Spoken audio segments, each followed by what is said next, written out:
SR science maths classes के YouTube channel पर आप सबका हार्दिक स्वागत है। आज के इस यूट्यूब चैनल पर है कक्षा 6 से 10 तक के विज्ञान में आने वाले संतुलित भोजन और उसके अवयव के ऊपर आधारित ये पाठ योजना तैयार है। वैसे ये कक्षा 10 पर पहला पाठ है भोजन एवं मानव स्वास्थ्य। सबसे पहली चीज आती है भोजन। भोजन किसे कहते हैं? भोजन वे हमारे द्वारा ग्रहण किया गया वे खाद्य पदार्थ जिसके द्वारा पेट की भूख शांत होती है उसको हम भोजन कहते हैं। यानी पेट की भूख शांत हो जाती है। एक होता है नाश्ता जो है अल्प मात्रा यानी कम समय के लिए पेट की भूख को शांत किया जाता है, उसको नाश्ता कहते हैं। फिर आता है मानव स्वास्थ्य। मानव स्वास्थ्य शरीर की व्यवस्था होती है जिसके द्वारा हम कोई भी काम करने में एकदम पूर्ण सक्षम होते हैं, तो उसको हमें मानव स्वास्थ्य कहते हैं। अब यदि स्वास्थ्य खराब होगा तो शरीर के से काम भी नहीं होगा। अब सबसे पहला टॉपिक है भोजन। भोजन भी कैसा? संतुलित भोजन। अब संतुलित भोजन किसे कहते हैं? कि संतुलित भोजन ऐसा भोजन जिसमें शरीर के लिए आवश्यक सभी पोषक तत्व विद्यमान होते हैं उसको हम संतुलित भोजन कहते हैं। संतुलित भोजन के मुख्य अवयव ये होते हैं कार्बोहाइड्रेट, प्रोटीन, वसा, विटामिन, खनिज लवण, जल, रेशे। कार्बोहाइड्रेट चावल, गेहूं, बाजरा इनमें पाया जाता है। प्रोटीन दालों में पाई जाती है।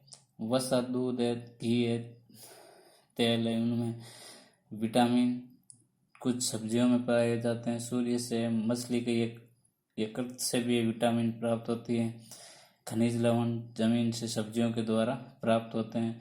जल और रेशे जो सब्जियां जो इनको हम काट खाते हैं, सलाद के रूप में काम में लेते हैं। पहला अवयव है कार्बोहाइड्रेट। कार्बोहाइड्रेट के संगठन में कार्बन, हाइड्रोजन, ऑक्सीजन यौगिक होते हैं। इन या कार्बन, हाइड्रोजन, ऑक्सीजन से मिलकर कार्बोहाइड्रेट बनाते हैं। कार्बोहाइड्रेट से हमें ऊर्जा प्राप्त होती है और 1 ग्राम कार्बोहाइड्रेट से हमें 4 कैलोरी ऊर्जा प्राप्त होती है। और कार्बोहाइड्रेट में कार्बन, हाइड्रोजन, ऑक्सीजन का संगठन होता है 1:2:1 में। और इनका सूत्र होता है CX कोष्टक H2O Y। X और Y संख्या इनके मान है। कार्बोहाइड्रेट ऊर्जा के स्रोत होते हैं जो शरीर को ऊर्जा देते हैं, काम करने की शक्ति देते हैं। फिर उसके बाद में आता है 2 नंबर आता है प्रोटीन। प्रोटीन शरीर का 75% ठोस भाग होता है, यानी शरीर का जितना ठोस भाग है उसका 75% भाग है प्रोटीन है। शरीर की वृद्धि, प्रोटीन का कार्य है कि शरीर की वृद्धि करना, मरम्मत करना, और ये सूखे भार का आधा होता है। और शरीर में एंजाइम प्रोटीन से ही प्राप्त होते हैं, यानी शरीर को जो एंजाइम चाहिए वो प्रोटीनों में होते हैं। और प्रोटीन का मुख्य संगठन होता है कार्बन, हाइड्रोजन और नाइट्रोजन। और इन कई ऐसे भी प्रोटीन होते हैं जिनमें इनके साथ में अन्य जैसे सल्फर है, फास्फोरस है, फेरस है, आयोडीन है, कोबाल्ट है, ये भी पाए जाते हैं। और कार्बन, हाइड्रोजन, नाइट्रोजन यौगिकों से मिलकर प्रोटीन बनते हैं। प्रोटीन अमीनो अम्लों से बने होते हैं। और प्रोटीन का जो मुख्य काम होता है वो होता है शरीर निर्माण करना। ये शरीर का निर्माण करते हैं।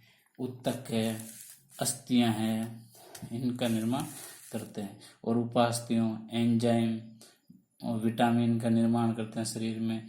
और ये विटामिन का भी निर्माण करते हैं। और प्रोटीन, सबसे ज्यादा प्रोटीन है दालों में होता है, और वो भी सोयाबीन की दाल में 44% तक प्रोटीन पाया जाता है। प्रोटीन से ही हमारा शरीर है वो बनता है, शरीर की मरम्मत होती है। फिर उसके बाद में आते 3 नंबर संतुलित भोजन का ये होता है, वो होता है वसा, जिसको अंग्रेजी में लिपिड्स कहते हैं। वसा जल में एक घुलनशील होती है। वसा यानी जो तेलीय पदार्थ है, तेल है, घी है, दूध है, मक्खन है, तो ये जल के अंदर नहीं घुलते हैं, जबकि एल्कोहल में घुलनशील होते हैं। वसा का मुख्य स्रोत है कार्बन, हाइड्रोजन और ऑक्सीजन। वसा और कार्बोहाइड्रेट में केवल यही अंतर है कि कार्बोहाइड्रेट की अपेक्षा वसा के अंदर कार्बन और हाइड्रोजन अधिक मात्रा में होता है, ज्यादा मात्रा में होता है, और ऑक्सीजन कम मात्रा में। और कई बार कई वसाओं में फास्फोरस और नाइट्रोजन भी अल्प मात्रा में पाया जाता है। वसा के जो स्रोत है वो है घी है, दूध है, मक्खन है, खाद्य तेल है। वसा का मुख्य कार्य जो हमारी त्वचा है उसके नीचे वसा की परत पाई जाती है जो शरीर का ताप नियंत्रण करती है। यानी बाहर के ताप को ज्यादा, शरीर के बाहर ज्यादा ताप है तो उसको अंदर नहीं आने देती, और शरीर का ये ताप अंदर का ज्यादा है, बाहर ज्यादा ठंड है तो अंदर वाले ताप को भी बाहर नहीं निकलने देती, ताप नियंत्रण काम करती है। और वसा है ऊर्जा संग्रह के रूप में, यानी हम शरीर में जो वसा लेते हैं उससे हमारे शरीर में ऊर्जा वो संग्रहित रहती है। और हार्मोन निर्माण में भी ये काम आती है वसा। और तंत्रिकाओं के ऊपर माइलिन आवरण पाया जाता है, वो भी वसा के द्वारा होती है। और वसा से सर्वाधिक मात्रा में यानी 1 ग्राम वसा से 9.4 कैलोरी ऊर्जा प्राप्त होती है। 1 ग्राम वसा से 9.4 कैलोरी ऊर्जा मिलती है। फिर उसके बाद में आता है 4 नंबर विटामिन। विटामिन से हमें शरीर में कोई ऊर्जा नहीं मिलती, ये शरीर में उपापचय क्रियाओं में केवल उत्प्रेरक का कार्य करते हैं, यानी उपापचय क्रियाओं को केवल शुरू करने का कार्य करती है। उत्प्रेरक किसे कहते हैं? उत्प्रेरक वे पदार्थ जो किसी अभिक्रिया में भाग लेते हैं लेकिन अपने संगठन में या अपनी मूल संरचना में कुछ परिवर्तन नहीं होता, वे केवल अभिक्रिया की गति को कम ज्यादा करते हैं या उसको प्रारंभ करने का काम करते हैं। तो वही काम विटामिन हमारे शरीर में करता है।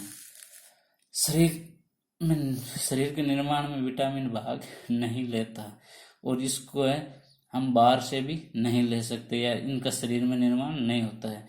ये भोजन के साथ में बाहर से ग्रहण किए जाते हैं। विटामिन को हम भोजन के साथ में लेंगे और बाहर से ग्रहण कर लेंगे। जीवों में 20 प्रकार के विटामिन पाए जाते हैं, और इन विटामिन की 2 श्रेणियां, एक तो जल में घुलनशील, दूसरा वसा में घुलनशील।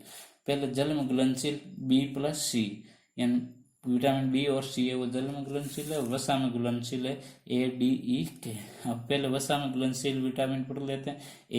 विटामिन ए जिसका नाम होता है रेटिनॉल, और इसकी कमी से रोग हो जाता है रतौंधी। फिर उसके बाद में विटामिन डी जिसका नाम है कैल्सिफेरॉल, जिसको रिकेट्स भी कहते हैं। फिर विटामिन ई जिसका नाम है टेकोफेरॉल, इससे जनन क्षमता कमी हो जाती है। फिर विटामिन के जिसको नेपथेक्विनोन भी कहते हैं, और इससे रक्त का थक्का नहीं बनता विटामिन के की कमी से। फिर जल में घुलनशील विटामिन बी और सी।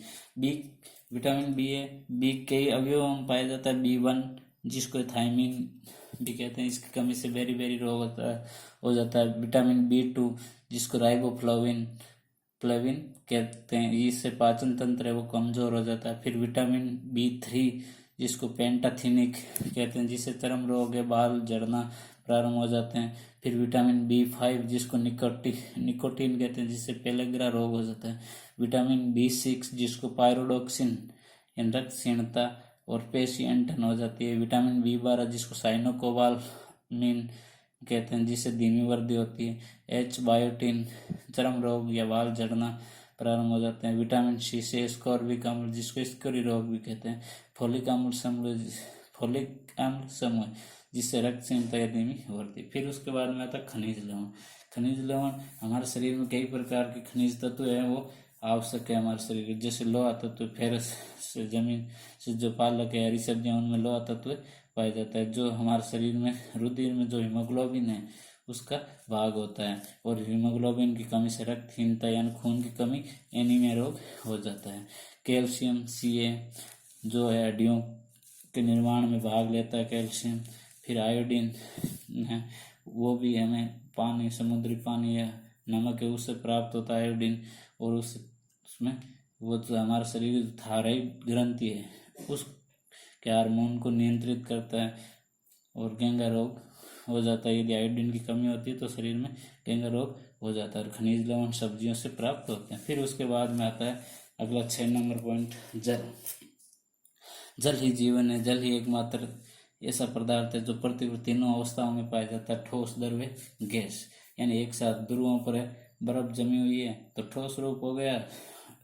हमारे जो हम पीने में तरल के रूप में जो द्रव्य पदार्थ पानी काम में लेते हैं वो तरल हो गया, और जो सूर्य की भाप से वाष्प बनकर जो पानी ऊपर उठता है उसको गैसीय रूप में कहते हैं। और जल का मुख्य कार्य उपापचय क्रियाओं का नियंत्रण करना और शरीर को है ये ताकत यानी शरीर में जो उपापचय क्रियाएं हैं उनको और नियंत्रित करता है। फिर रहस्य रहस्य भी हमारे भोजन के उपापचय क्रियाओं के नियंत्रण के लिए अति आवश्यक है और इनको कच्ची सब्जियों को है या जिनको सलाद के रूप में हम यूज़ करते हैं वो हमारे शरीर की उपापचय क्रियाओं को बढ़ाते हैं, भोजन का सही रूप से पाचन होता है। तो विद्यार्थियों ये आपको वीडियो कैसे लगा इसके बारे में अपनी राय कमेंट बॉक्स में बताएं।